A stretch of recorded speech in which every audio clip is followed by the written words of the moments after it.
Usapang IP camera muna tayo today, and I have here is the EasyViz na H8C Pro.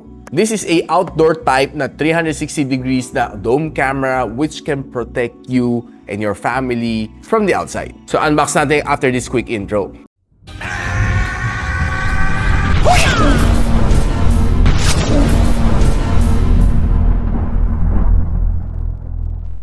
So guys, i-unbox na natin right now itong EasyViz na smart home camera, ang model na H8C Pro.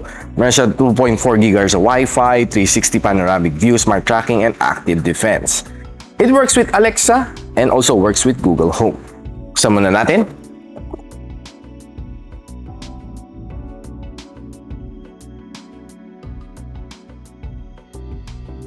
Yun. So, pagbukas natin, bubungad sa atin isang quick start guide. May QR code siya dito, no? If you want a e-copy, then we have the camera itself, and inside we have some accessories. No? So, ito mga pang-mount natin sa kisame.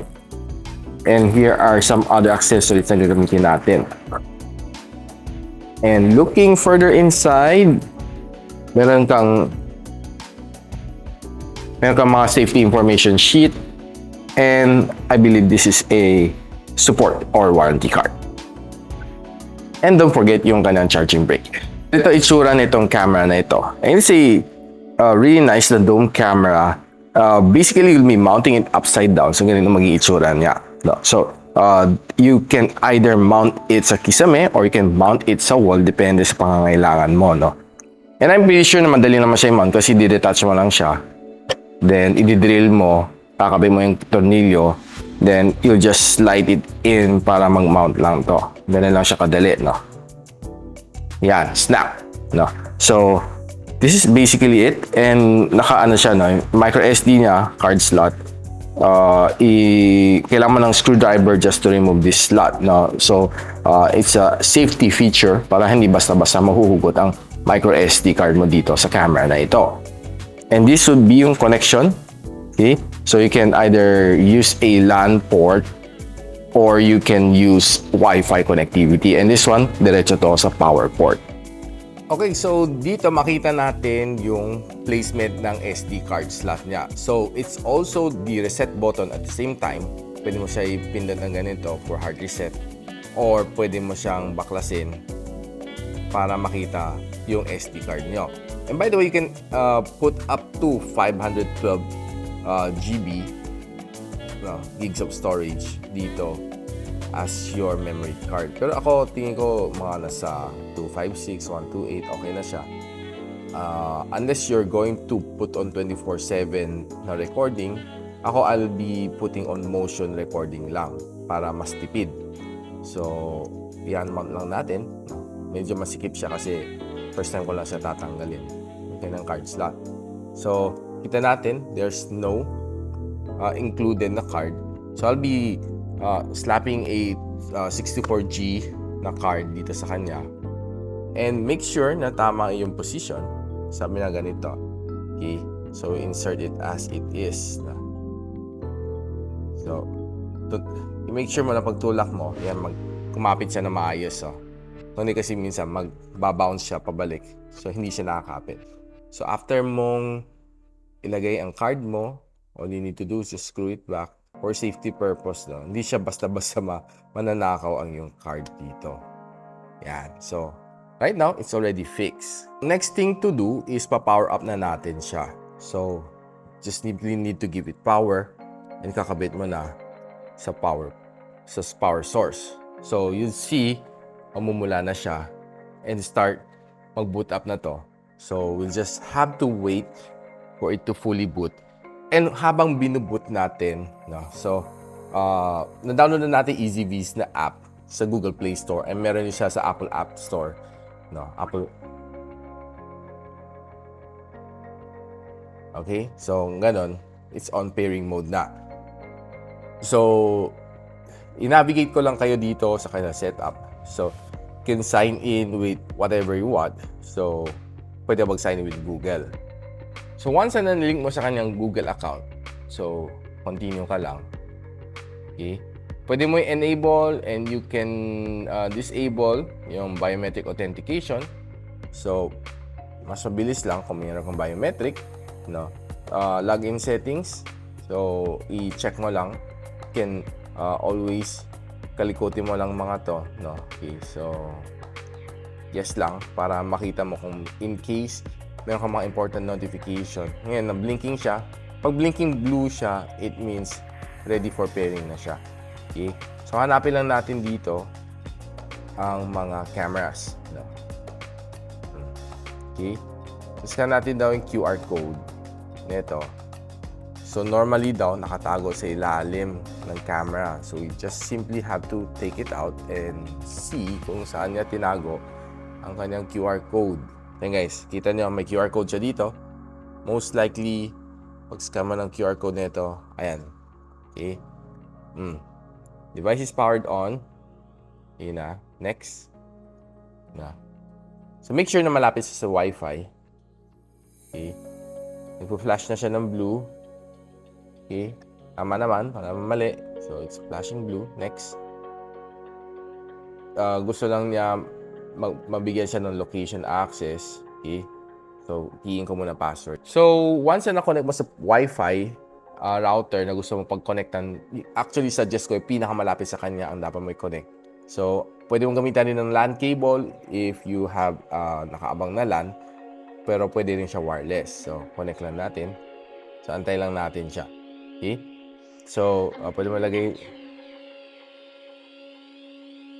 So, it's connected to Wi-Fi.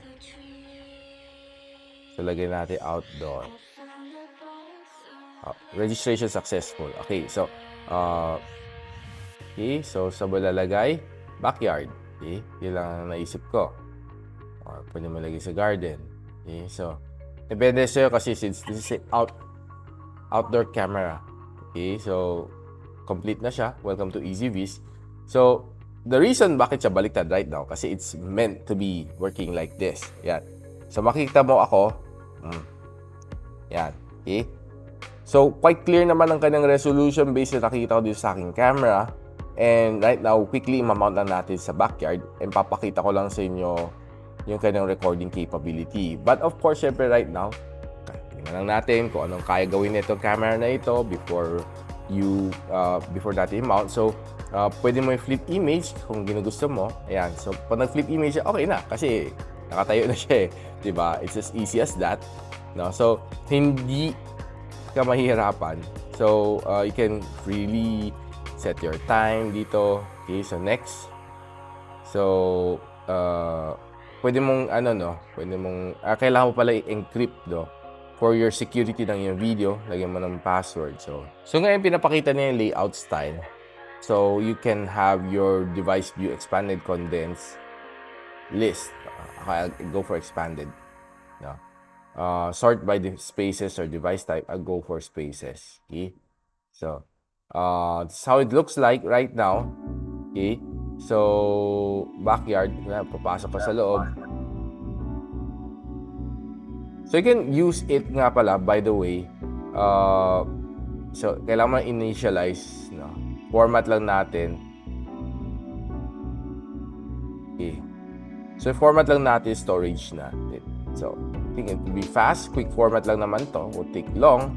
And it's just 64 GB. So, 64 gig. So, it won't take too long. Ayan. So, right now, yung camera is in use. Okay. So, green na siya pag once formatted.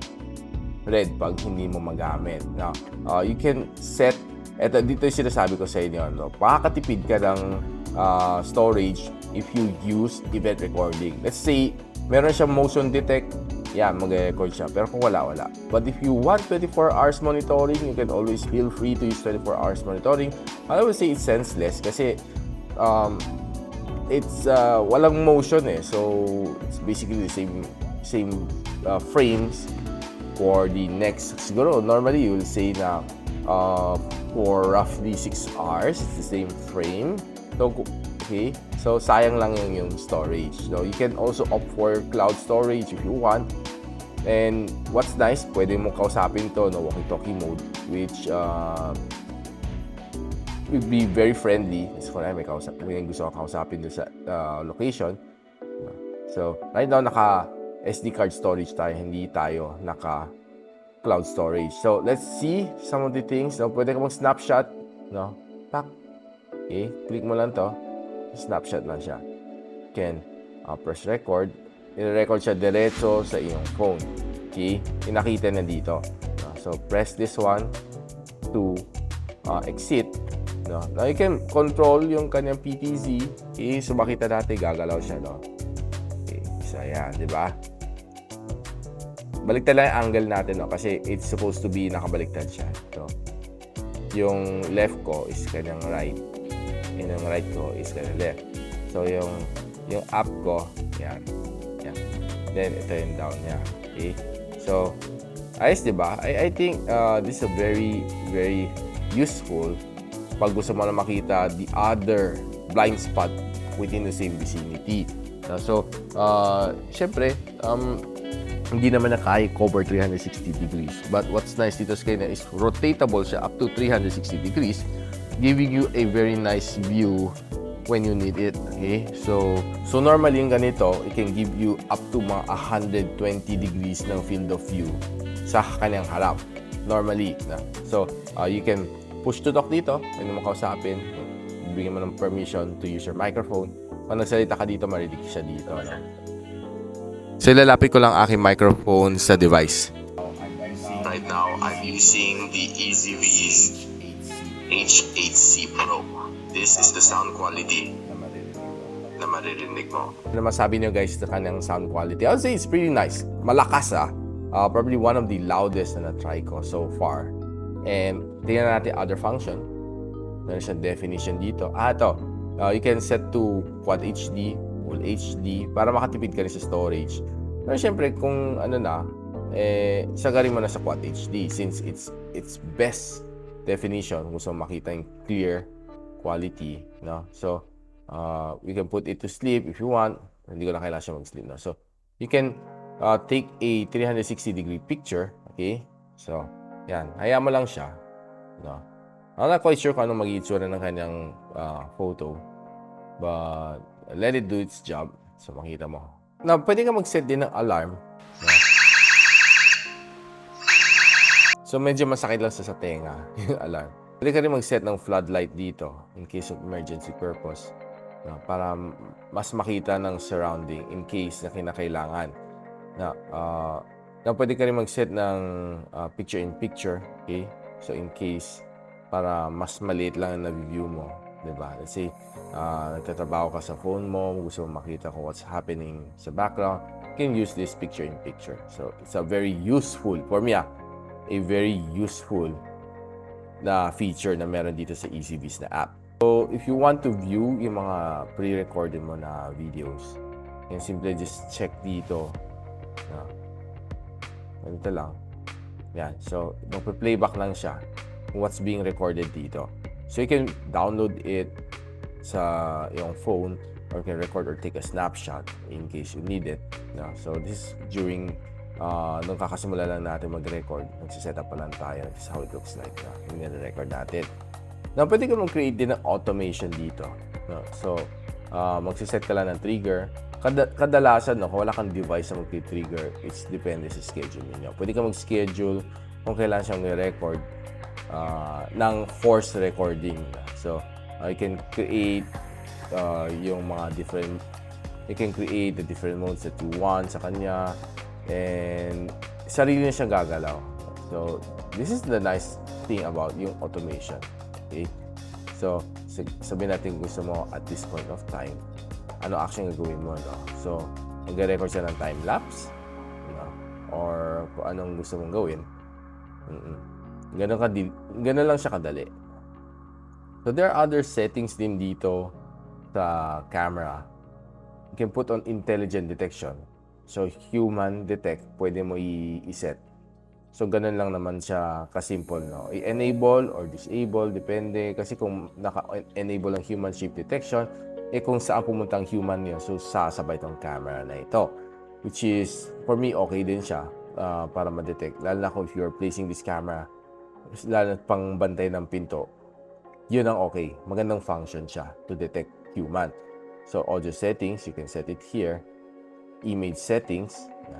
So, depende sa trip ninyo. Then, light settings. Pwede kong lagyan ng ilaw. Okay, so this is a PTZ setting. Yan. Nakalagay lang sa preset.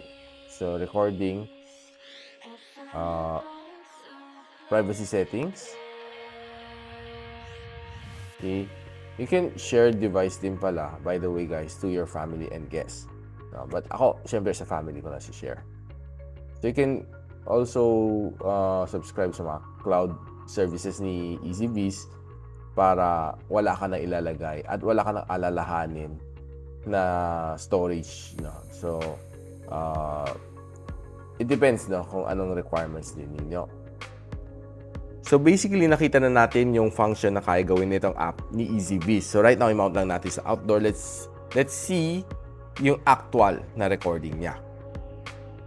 So yan guys, we are getting a clear glimpse.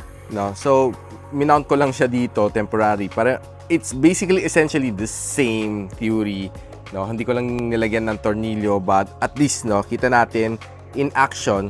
And right now, nakita natin sarili natin dito. And we're live, no, broadcasting live sa aking app.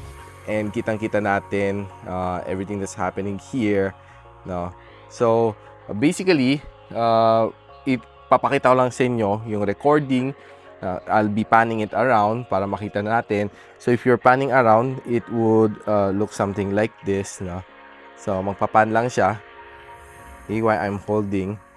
So, makita mo ang buong kapaligiran niya dito. So, until the very last, no, makita mo pag namula na siya, wala na, sagad na yan. Okay? So, we're panning it back. So, ganito makikita mo. So, talagang backyard, no? Makita niya. You're basically seeing a backyard here. Recording ng backyard. No? So, until mag-limit na rin siya. Okay, so let's go back to center. Yan. Babalikan natin sa sentro. Okay. So we can pan up and down. Okay. Sagad na rin siya sa up, no? And pwede na pan and down. Yan. Hanggang kita natin sa sahig. No? So basically, we have recorded yung 360-degree view niya. Yan, okay? So, this is basically the view na makita mo sa kanya dito. So, what's nice naman sa kanya is that it's recording kahit medyo mahina yung internet. Depende na sa lakas ng iyong router, no? Kung gaano kalakas niya magbuga. But basically, we're recording dito sa backyard. Okay? So, yeah. Pakita ko lang sa inyo quickly yung video na na-capture natin on its SD card. So, here goes. Yun ang pinoprotect mo against, no? Para mag-sound off siya ng alarm, to let you know kung meron mang kumagapang dito, na hayop or what. Kitang-kita lahat recorded dito sa camera ni EasyViz HC8 Pro. Now, one important thing naman talaga sa mga IP cameras is its reliability. EasyViz is one of the reliable brands out there in the market, and I personally have tested it for over a month already. And I would say na, okay, very reliable siya. Anywhere I go, pwede ko naman tingnan sa app ko. I'll check out kung what's happening within the vicinity of my house. It's very accessible. As long as okay ang iyong internet connection sa bahay, giving it Wi-Fi connection or LAN or via LAN cable, you would easily gain access to your camera at home. This camera would definitely give you a peace of mind, lalo na if you're always out and naiiwan sa bahay is normally mga kids mo or some of your loved ones at home. You can always check on them outside. Lalo na kung sino mga lumalabas-pasok, importante din na makapture natin on camera. Especially kung marami kang mga deliveries like Lazada, Shopee, hindi mo alam kung sino lumalabas-pasok sa loob ng iyong bahay. It's nice to keep yourself protected. So yun guys, nakita na how useful to have a IP camera at home na pang outdoor. It's nice pang monitor mo sa inyong backyard like this one. Siyempre, nakakatakot naman kung mayroong mga akit bahay, which is definitely yun ang pinoprotect mo against no? Para mag-sound off siya ng alarm o let you know kung meron mang gumagapang dito na hayop or what. Kitang-kita lahat na recorded dito sa camera ni EasyViz HC8 Pro, no? So, definitely, it's a must-have for mga bahay, lalo na if you want to put it sa gate, gusto lagay sa backyard, basta anywhere na naarawan, naulanan, okay na okay itong EasyViz na HC8 Pro. Now guys, kung gusto nyo malaman kung saan nyo pwede bumili itong camera na ito, which I highly recommend, and most likely mamount ko rin siya dito, somewhere dito sa aking backyard, click nyo na rin ang link on the description box below. So if you like this video, don't forget to share it to your friends, and definitely a sub to this channel is awesome. I'll see you in my next video. And so, ako para si Richmond, and you're watching Gadget Sidekick. What's up? Like and subscribe to my channel. Don't forget to hit that notification bell. For one of my latest uploads, click the dito. And for one of my popular uploads, click here.